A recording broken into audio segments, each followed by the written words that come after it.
Razvojno-informacijski center Slovenska Bistrica je v sredo na dvorišču Cukr Kuhne v Bistriškem gradu izvedel novinarsko konferenco, na kateri so organizatorji predstavili prireditve, ki jih pripravljajo v prihodnjih tednih. Planinsko društvo Slovenska Bistrica letos praznuje 100. obletnico delovanja. Prireditve, ki jih organizirajo ob častitljivem jubileju, je predstavila predsednica društva Breda Jurič. Obeleži tudi spomin 50 let od tragične nezgode, ki se je zgodila bistriškim alpinistom v Špiku. To je en dogodek, ki je takrat planinsko društvo, bom rekla, zelo razpolovil, zdesetkal, ker je zmanjkalo skoraj večina članov takrat udeležencev alpinističnega odseka. Vkolikor se nam to v maju ne bo uspelo, zaradi vremena bomo to sam pohod potem enostavno prestavili na jesenski čas, ker sta oba 2 meseca zelo zatrpana z drugimi aktivnosti, ki smo si jih zamislili. Ker sledi že naslednja sobota, potem 14. maj. Tega dogodka smo vsi še posebej veseli, ker je to srečanje predšolske in šolske mladine na 3 kraljih. Poleg, kot verjetno poznate, je naša sekcija predšolske mladine ali pa mladinskega odseka najmočnejša.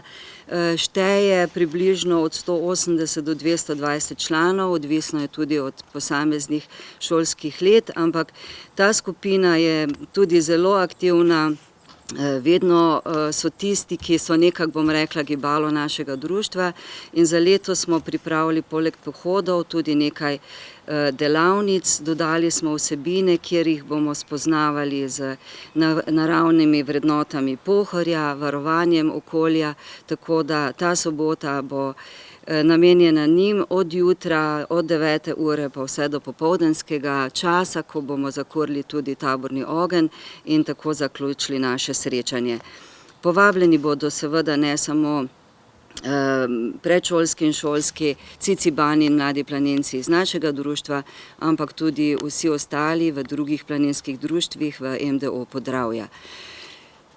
Potem se začne seveda kar junij. Za junij je tisti mesec oziroma 24. junij je tisti dan, ko je bilo pred 100 leti planinsko društvo ustanovljeno. Mi smo si zamislili našo osrednjo proslavo 17. junija v Slomškovem domu ob 17. uri. Več o tem bomo sigurno še objavili in napisali, pa že zdaj v tem trenutku vsi vljudno vabljeni. Kot pa je že Jana nam napovedala, se s 1. junijem naredimo tudi v knjižnici otvoritev razstave, ki bo potem seveda cel mesec na ogled. Poskušali bomo nekako strniti, 100 let je veliko, zdaj vsega se ne bo dalo v tej razstavi prikazati, ampak želja je, da tiste naše ključne prelomne dogodke, ki so bili zabeleženi, tudi zdaj še enkrat predstavimo in da jih imate na ogled vsi prebivalci Bistrice in okolice.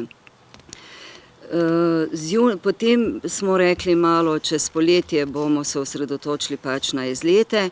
V septembru pa je zopet, želimo se povezati tudi z tednom športa, oziroma smo predvsem društvo, ki se predvsem ukvarja z rekreativnimi dejavnostmi, tako da bomo v septembru potem se posvetili eni najranljivejši skupini, in to je starejšim iz doma dr. Jožeta Potrča.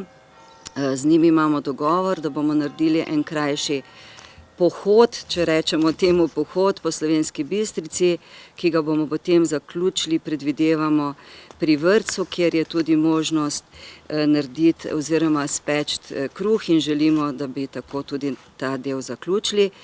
Ves ta čas pa je tudi namenjen temu, da zberemo še poleg gradiva, ki ga imamo zdaj za prvih 75 let, še tudi gradiva za zadnjih 15 let, in v jeseni, nekje v začetku novembra, bi tudi radi izdali zbornik, ki bo zajemal dogodke, ki so že do zdaj v starem zborniku, in še dodali te naše nove in nekako zaključili našo dogajanje ali pa proslavljanje 100. obletnice v 3. decembra, ko bo na ravni Planinske zveze Slovenije podelitev priznanj za najbolj zaslužne planince iz cele Slovenije.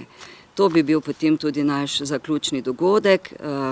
Jaz vas vabim vse, da se pridružite našim srečanjem, da se pridružite našim izletom in hvala za pozornost. Ljudska univerza Slovenska Bistrica pripravlja tradicionalne tedne vseživljenjskega učenja in parado učenja 2022. Več o tem, kaj se bo dogajalo, je povedala Brigita Kruder, direktorica Slovenjebistriške ljudske univerze. 27. leto zapored v Sloveniji, največji izobraževalni dogodek, promocijski, s katerim pač skušamo poudariti tisto, kar najbolj vpliva na kakovost in dolžino življenja, in to je učenje v najrazličnejših oblikah, v vseh življenjskih obdobjih na vse mogoče načine. Od 9. maja začnemo, končamo 12. junija, preko 50 izvajalcev, nekaj malega manj kot 100 prireditev. Tako da res je, zagotovo bo zanimivo in kakršnokoli izpostavljanje katerekoli bi bilo ta trenutek preuranjeno, zato vabljeni, da kot vsako leto obiščete koledar prireditev, povezavo smo navedli v gradivu.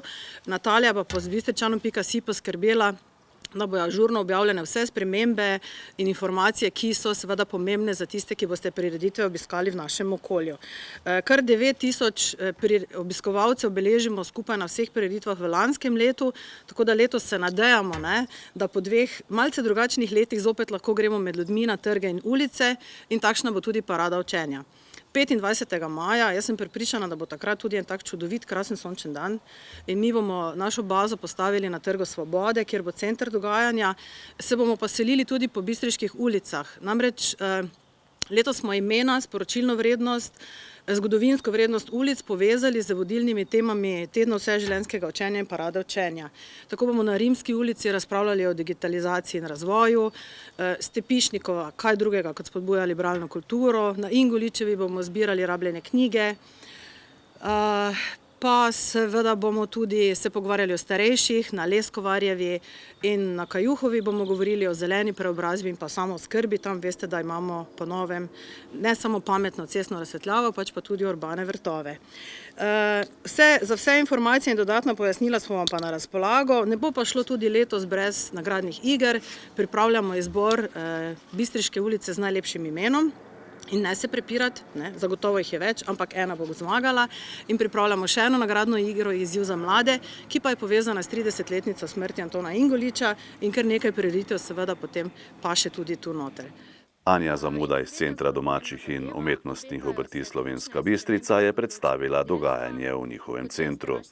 Dogodke v knjižnici Josipa Vošnjaka Slovenska Bistrica je napovedala direktorica knjižnice Patricija Breznikar.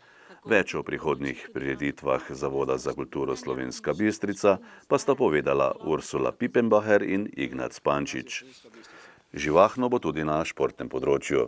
Dogodke v teniškem centru Vintgar je napovedal Anže Kapun, mednarodni atletski miting je predstavil direktor javnega Zavoda za šport Slovenska Bistrica Boštjan Friedrich, 8. športni vikend pa sekretar Športne zveze občine Slovenska Bistrica Tadej Repnik. Ob koncu novinarske konference, ki jo je vodila Jana Jeglič, je direktor RICA Slovenska Bistrica Tomaž Repnik predstavil še novosti, ki jih pripravljajo v njihovi instituciji.